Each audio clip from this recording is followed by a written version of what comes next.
Hello Hindi medium academy में आप सभी का स्वागत है। तो आज इस वीडियो में हम विज्ञान कक्षा 10 का जो अध्याय 2 है इसके एनसीईआरटी इंटेक्स क्वेश्चन देखने वाले हैं, जो क्वेश्चन पेज नंबर 24 पे हैं।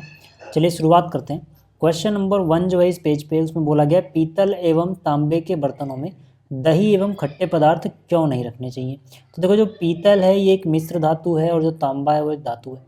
तो आपको पता होना चाहिए कि जो खट्टे पदार्थ होते हैं जैसे कि दही वगैरह, इसमें अम्ल होते हैं और अम्ल धातुओं के साथ अभिक्रिया करके लवण और हाइड्रोजन गैस बनाते हैं। ये लवण हमारे लिए हानिकारक हो सकते हैं, इसीलिए इनमें रखे दही को अगर हम खाएंगे तो हमें नुकसान हो सकता है, इसीलिए इनमें इनको नहीं रखना चाहिए। तो इसका उत्तर आप लिखोगे कैसे? सिंपली आपको लिखना है कि पीतल और तांबे के बर्तनों में दही और खट्टे पदार्थ नहीं रखने चाहिए, क्योंकि इनमें मौजूद एसिड इन धातुओं के साथ प्रतिक्रिया करके हानिकारक लवण और हाइड्रोजन गैस बनाते हैं। ये लवण और गैस स्वास्थ्य के लिए हानिकारक होते हैं और भोजन विषाक्तता भी हो सकती है। ठीक है, चलिए इसके आगे चलने से पहले मैं आपको बता दूं कि अगर आपको पूरा चैप्टर अच्छे से समझना है, एनसीईआरटी के जितने भी चैप्टर्स हैं सब आपको बहुत अच्छे से समझने हैं, तो आप आरंभ बैच ज्वाइन कर सकते हैं। इसके लिए आपको प्ले स्टोर से एक स्टडी ऐप डाउनलोड करना पड़ेगा। ठीक है, इसमें आपको complete NCERT basic to advance मिल जाएगी, एक्सप्लेन की हुई। ठीक है, रिकॉर्डेड फॉर्म में आपको ये लेक्चर मिलेंगे। चलिए शुरुआत करते हैं अगले क्वेश्चन की।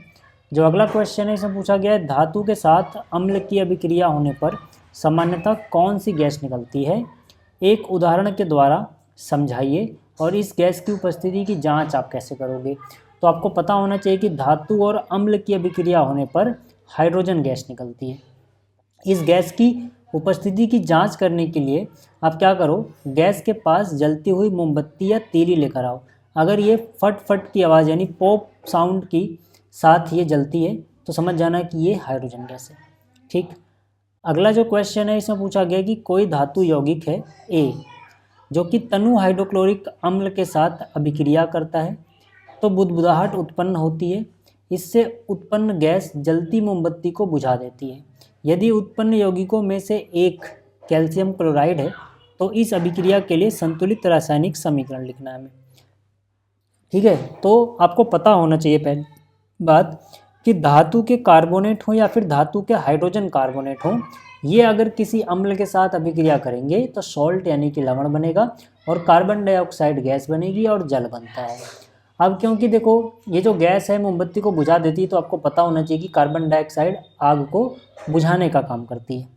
ठीक है, तो यहाँ पे कार्बन डाइऑक्साइड गैस बन रही है और यहाँ पे कैल्शियम क्लोराइड बन रहा है, मतलब कि जो भी, ठीक है, यहाँ पर ए है जो भी, वो कैल्शियम का ही कोई कंपाउंड है।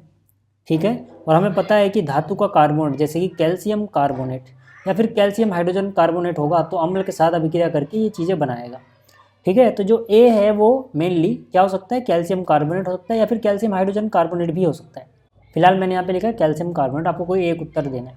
ठीक है, तो हम यहाँ पे लिखेंगे अगर कोई धातु यौगिक ए तनु हाइड्रोक्लोरिक अम्ल के साथ अभिक्रिया करता है और इससे उत्पन्न गैस जलती मोमबत्ती को बुझा देती है और उत्पन्न यौगिकों में से एक कैल्शियम क्लोराइड है, तो यह धातु का यौगिक क्या होगा, कैल्शियम कार्बोनेट होगा। हमें कैसे पता लगा किस धातु का यौगिक है, क्योंकि यहाँ पे बोला है ना कैल्शियम क्लोराइड बन रहा है।